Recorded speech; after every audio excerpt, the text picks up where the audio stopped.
Welcome back to our live team coverage in Colleton County, standing in front of the courthouse here in Walterboro, where the prosecution started at about 12:15 this afternoon, making its closing arguments to this jury. Creighton Waters wrapping up by asking the jury outright to convict Alec Murdoch in the murders of his wife Maggie and his son Paul. I'm Judy Gatson along with Greg Adeline, Nick Neville, a part of our live team coverage, and trial attorney Carl B. Grant providing excellent analysis. And Carl, I want to start with what really has been the foundation of this case.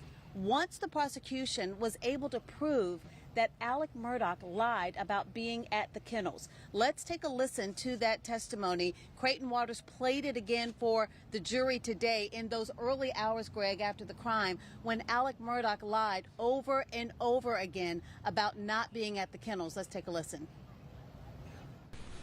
Being at the scene of the crime when the murders occurred. Opportunity.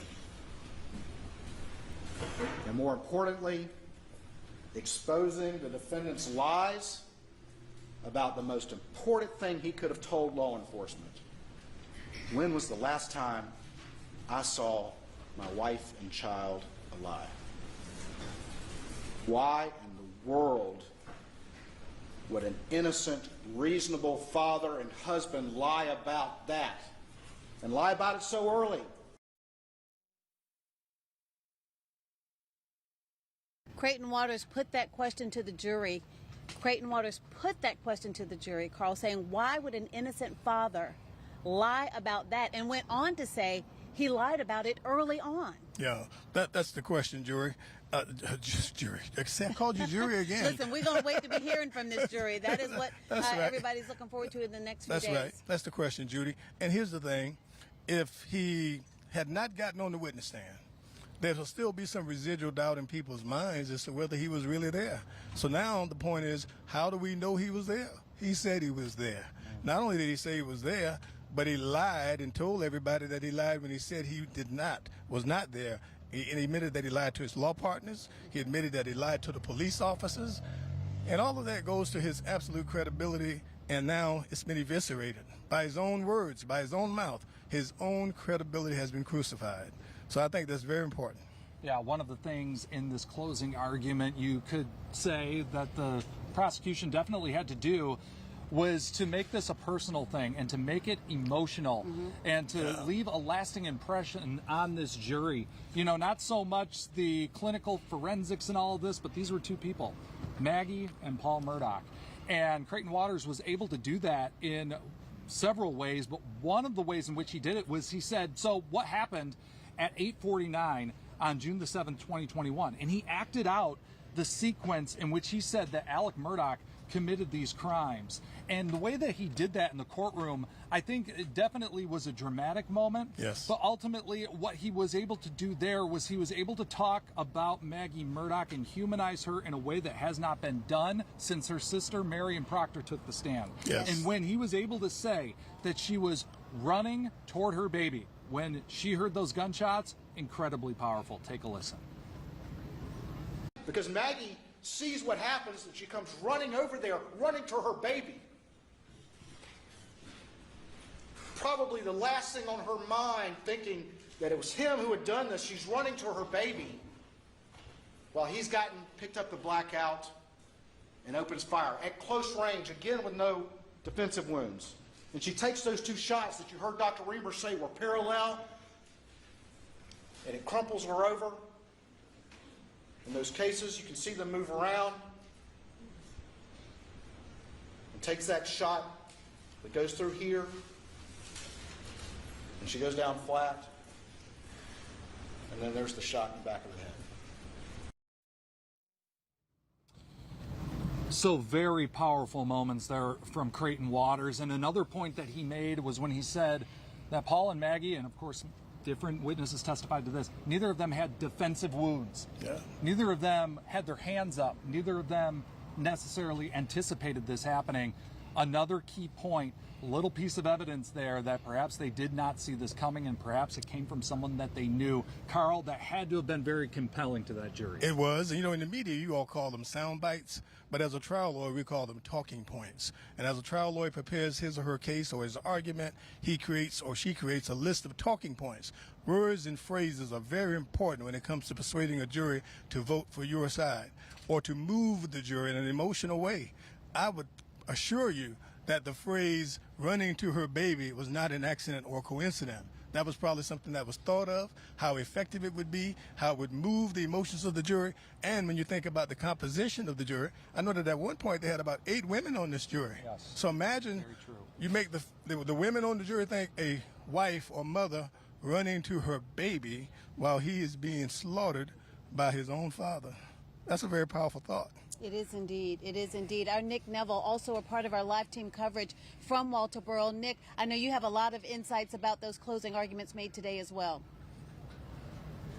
Yes, Judy and Greg. So Creighton Waters, as you just outlined there, really appealing to the jurors' emotions in using some of those key phrases. But one thing that we also want to touch on is some of the testimony from Alec Murdoch on the stand. He was testifying for more than 7 hours last Thursday and Friday. And Creighton Waters brought up several times what he says were Alec's new facts. And he brought up several points that he made trying to cast doubt on the fact of whether or not Alec Murdaugh's credibility can stand up on the stand, the different things that he was saying. At one point, he talked about Alec Murdaugh when he was explaining his lie as to why he was not at the kennels.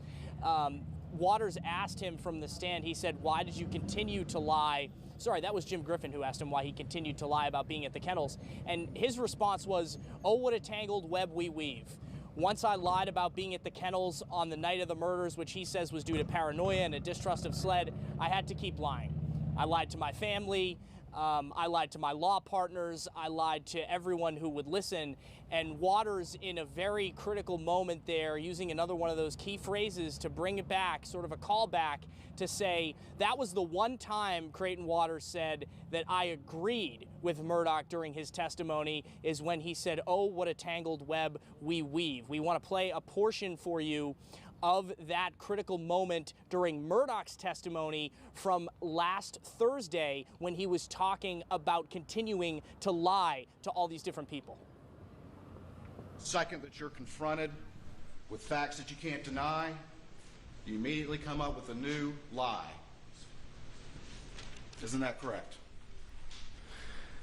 Mr. Waters, as we've established, I have lied many times, but I can't sit here and tell you that, what are you talking about, facts that I can't deny? That I would disagree with that proposition that you're putting out, that was what I did all the time. But in doing that, I admit again that I've lied to people that trusted me.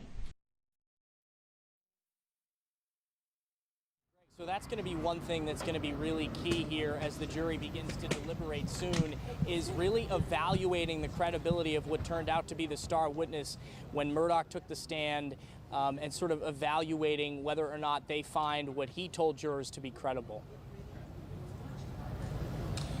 Indeed, Nick Neville, great reporting for us and great analysis, and really ultimately it leads us back to where the prosecution likely wanted this case to be all along, a referendum on Alec Murdoch and his credibility, which they went through line by line today in a 3.5-hour essentially closing argument in which they said that Alec Murdoch lied whenever was convenient to those who loved him, to those who trusted him, and of course about the most salient point in this case being at the kennels. Absolutely. Our live team coverage will continue here on WYS News 10. You can get caught up on everything that happened in the courtroom today on WYSTV.com.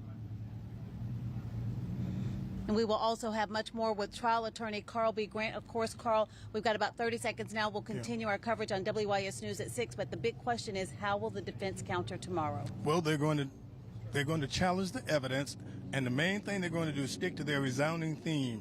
Where is the blood on the T-shirt? Why is there no this? Why is there no that? The absence of evidence. That's going to be the theme of their case, and challenge the so-called and declared sloppy investigation. Thank you very much. Much more to come right here on WYS News 10. Did you know that Taylor's Windows can save you 30% on new energy-efficient windows? Save 30% this tax season only. Professionally crafted for your home. Factory direct, locally made to save money. Call 1-800 today for the lowest manufacturer direct pricing. Oh, that's nice. Who cares if the furnace is out? That's doing it right there. I'm gonna have to lose a layer. Dad, I don't think this is working. Let me turn up the volume for you. Ooh, it's almost too hot, huh? There's an expert for that. Let your local heating experts at Midland Air Service Experts keep you warm and comfy with $50 off any furnace repair. Guys, come back, I'm doing s'mores. Stanley Steamer is equipped and ready to get your home cleaner and healthier. Our cleaning solution is an EPA safer choice. And with our Made in the USA cleaning equipment, we take the dirt out of your home and leave your carpet cleaner and smelling fresher. No one cleans carpet and upholstery like Stanley Steamer. Schedule your seasonal deep cleaning today. Call 1-800-STEAM.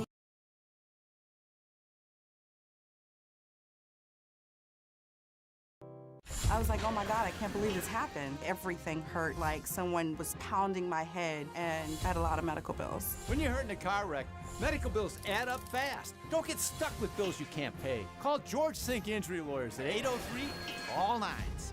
They're gonna fight every step of the way to make sure that you are taken care of. Call 803-ALL-9s. If you need someone to fight for you, call George Sink. Find out right now how we can help you. Call all 9s. It's bow time. What's that? The Bojangler from Bojangles. The same bold flavor as their chicken? The same. And fries? The same. Not the same. The Bojangler's back. Order in the app to hook one while you can. It's bow time. Check the skies ahead of your drive. Live. WIS News 10 First Alert Skyview Network. Get a real-time look at the conditions in the Midlands with our Skyview weather and traffic cameras. Sponsored by On Call Plumbing, Heating, and Air. Hello, I'm John with Taylor's Windows. For over 30 years, Taylor's Windows has been manufacturing and installing custom windows in your neighborhood. Call now and start saving on energy costs immediately. 1-800-GET-WINDOWS or taylorswindows.com. This is Alex Murdoch at 4147 Moselle Road. I need the police to answer immediately. My wife and child have been shot badly. This is your wife and son? Did I kill my wife? Just no, David. It's just so bad. They did it so bad. There's not one shred of evidence. One question begets another, which begets another. I go by Buster. Do you have any idea who's done this?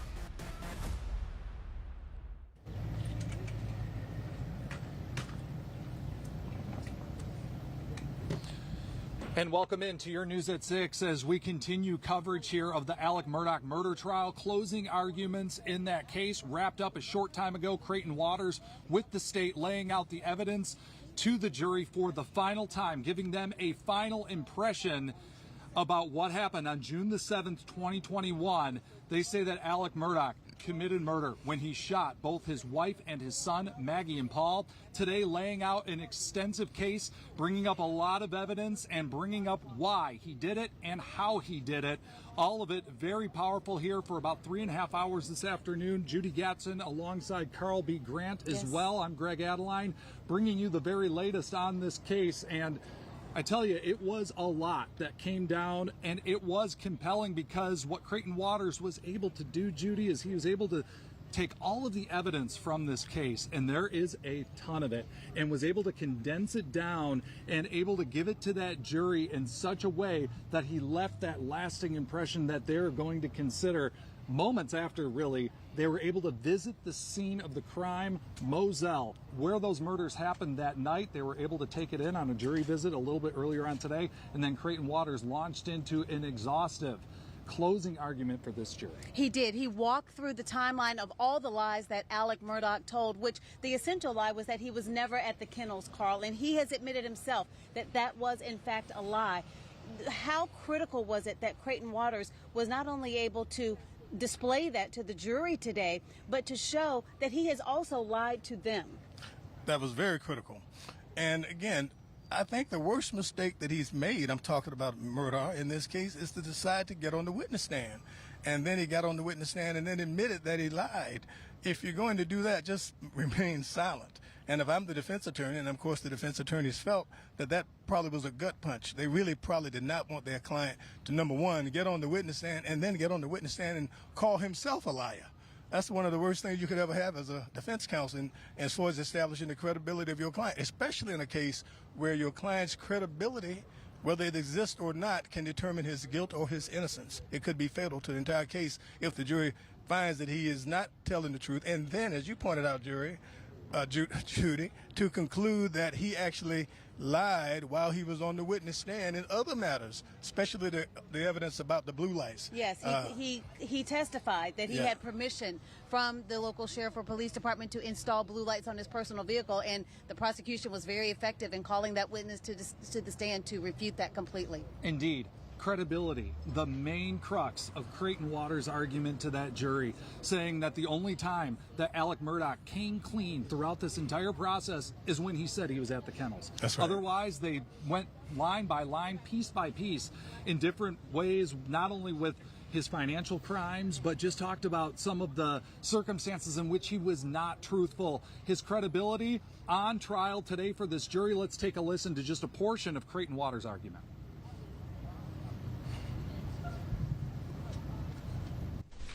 This defendant,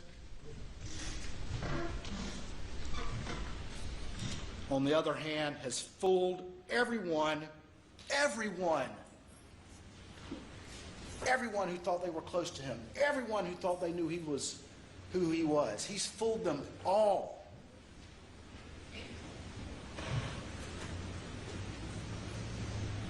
And he fooled Maggie and Paul too. And they paid for it with their lives. Don't let him fool you too.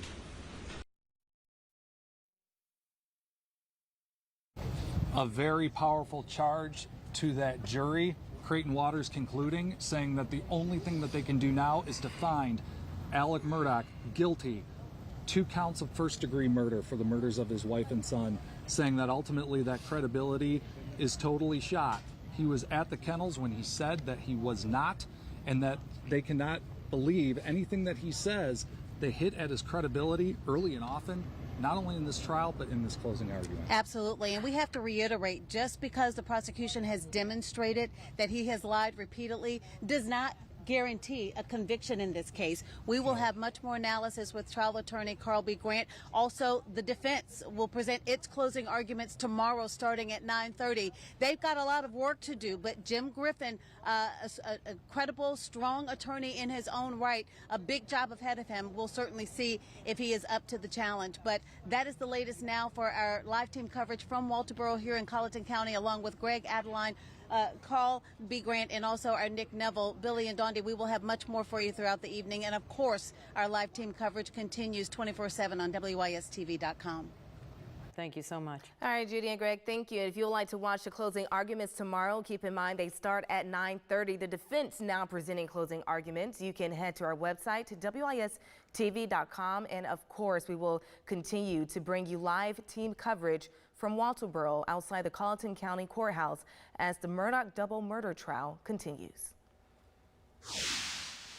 Well, right now we want to turn to our weather. We do have rain on the way for later this week. Our First Alert weather team is tracking that. We check in with our chief meteorologist, Adam Clark, after what's been another very mild day in the Midlands. It was nice out there, Dondi, just beautiful. And we're going to continue with that warmth, but we're going to add the moisture to it. 40% chance of some rain and storms Thursday. Then Friday, the wind picks up. We're going to see gusts up to 40 miles per hour Friday. And then with that comes a slight chance of some severe weather. That means 15% chance of seeing some storms. So with that wind and with the little chance of storms, we got a First Alert weather day for us. The hourly forecast this evening, 70 degrees at 7 o'clock. It's not going to be quite as cool tonight. I was outside early in the mornings walking the pupper, getting him a little bit of a break, and saw my breath this morning, but that's not going to be the case as we head throughout the night tonight with lows in the low 60s. Our systems Over to our west, and there's even a chance of some severe weather around Little Rock into northern Mississippi. All of this activity sliding east towards us, and we're looking at a slight risk of rain and storm for Friday. Right now, some light sprinkles just up to the north with temperatures currently 74 Columbia, 73 in St. Matthews, and 72 in Bishopville. The rest of the First Alert forecast is coming up. Still to come on your news at 6, a bill designed to crack down on offenders who commit crimes while out on bond. That's just advanced in the State House. Our Mary Green has the details. Up next. United for Veterans is an umbrella that brings everybody together and brings a common goal, and that is to support our veterans, to provide education, opportunities, services, and to just make sure that we are giving them the support that they need like they have given to this country. There are just so many services that we can provide. It's our opportunity to help them meet those needs, to see the need, to help meet it, and then to make sure that we provide for them as best we can. The other guy's insurance company offered to fix my car. They only offered me $750 for my injury. And they wanted me to sign this. Don't sign anything until you talk to us. Get George Sink Law Firm on the line. Call 999-9999. Hey folks, Steve Padgett here with Steve Padgett's Honda of Lake Murray, where we love our locals.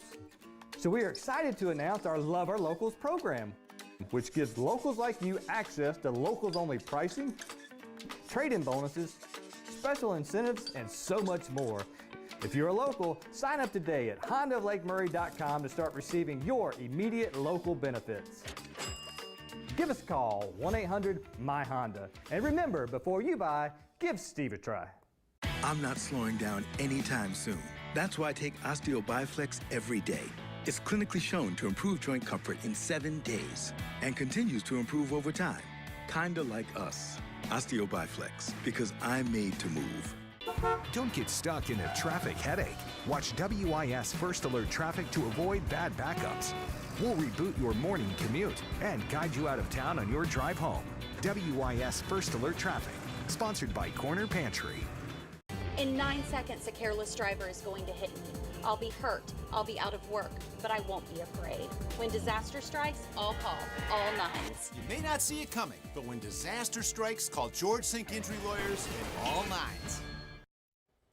Well, a bill designed to crack down on offenders who commit violent crimes while out on bond in South Carolina has just passed in the state's House of Representatives. Its supporters now calling on senators to get it to Governor Henry McMaster as soon as possible. State House reporter Mary Green has the latest.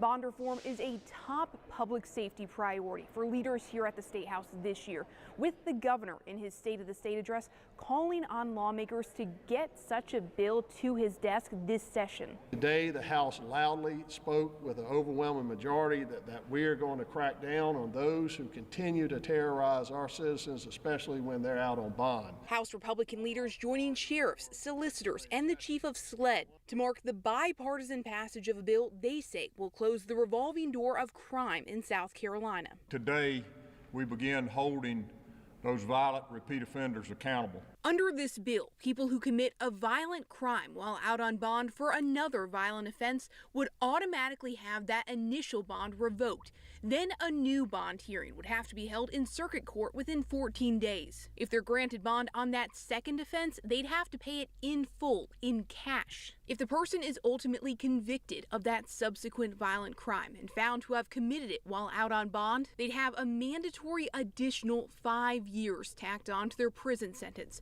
though that could be served concurrently with their time for the offense itself. But some lawmakers argued this would be unfair and potentially unconstitutional to add on that time for someone who was found not guilty of the initial charge, because without it, they wouldn't have been out on bond in the first place. What we face with this legislation is taking away time from individuals who very well may be innocent, and that may not bother you as long as it's not you. Other opponents argue this isn't an issue with state law that needs to be fixed because the law already provides a remedy for these situations. They contend if someone commits a violent crime while out on bond, the solicitor can file a motion to revoke bond. I know everybody wants to go back and be tough on crime. We're tough on crime. But we are here to be gatekeepers of people's rights. The solicitor for Charleston and Berkeley County says it's not enough. Bond revocations in and of themselves are not getting the results that we need. With the House passing this bill, it'll next head to the Senate, which is already considering its own bond reform legislation. Reporting from the State House, I'm Mary Green. And in a statement, Governor McMaster thanked House members for passing this bill, saying the revolving door for repeat and violent offenders is closing because of it. Following developments of possible outbreaks of a potential deadly disease at a nursing home in Fairfield County, it's called Legionnaire's disease. And according to the CDC, most people catch the disease by inhaling the bacteria from water or soil. Ashley Jones spoke with an infectious disease expert and has more. Well, for starters, we found that this disease will travel through water droplets in the air and can lead to a deadly type of pneumonia or lung infection, which of course can be partially dangerous in a nursing home. An infectious disease doctor tells me how you mitigate the spread can be crucial.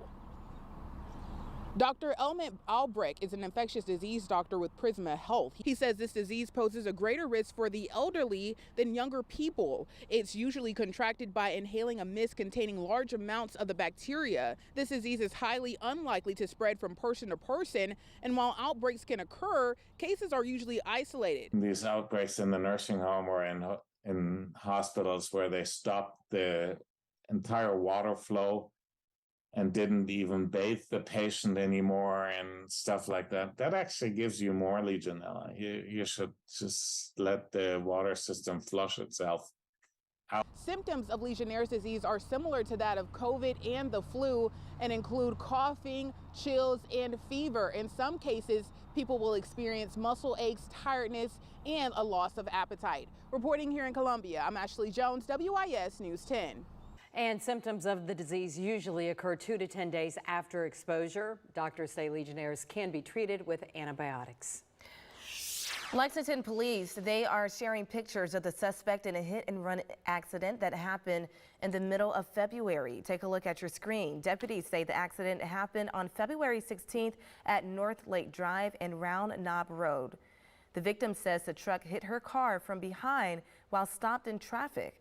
The driver of that truck then left the scene before officers could arrive. Across the windshield and white stickers, there's a sign that says Country Boy. If you have any information, reach out to Lexington PD. Turning now to Saluda County, where 2 men have been arrested in connection to a murder that happened January 20th and had been wanted since the end of that month. According to Saluda County Sheriff's Department officials, Tridarian Weaver and Bernard Gilliam Jr. are facing murder and possession of a weapons charge. Officers had been looking for the two since January 30th. On January 20th, officers had responded to a one-car crash. They found the passenger, Alex Donaldson, dead. An autopsy was performed and discovered that Donaldson had died from a gunshot wound. We've got some clouds rolling into the Midlands right now, 74 degrees currently, humidity 66%. The pollen, I don't have to tell you, but I will.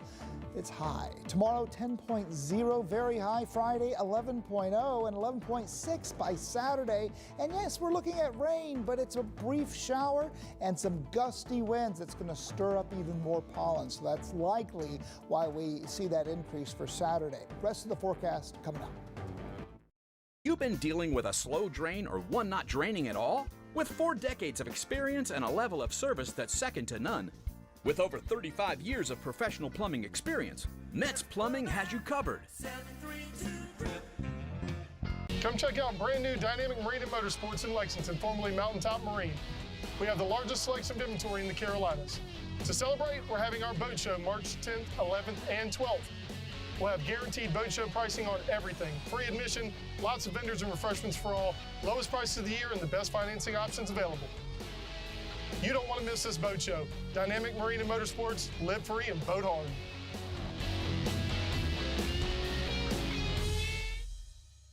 WIS is supporting our veterans through United for Veterans, and you can help by signing up for the Fairways to Freedom Golf Tournament, March 20th at Cobblestone Park. United for Veterans is sponsored by Bathfitter and Palmetto State Armory. WIS News 10 in HD is sponsored by McWhorter Bellinger & Associates. I'm Pat McWhorter. Injured? Call McWhorter Bellinger Associates for a free consultation. Normal routine maintenance and can save you a lot of money. Prevent it. That brake job, that oil change, that service, those things we can take care of. We have the equipment and the technology for all of that. We are constantly sending our technicians to school and training to stay up to date on newer vehicles. We get the cars fixed properly as quickly as we can to get people back into their vehicles, back to their normal routine.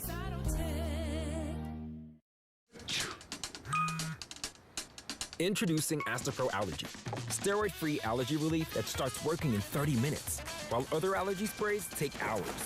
Now with Astapro Fast Allergy Relief, you can Astapro and go. Check the skies ahead of your drive, live. WIS News 10 First Alert Skyview Network. Get a real-time look at the conditions in the Midlands with our Skyview weather and traffic cameras. Sponsored by On Call Plumbing, Heating and Air.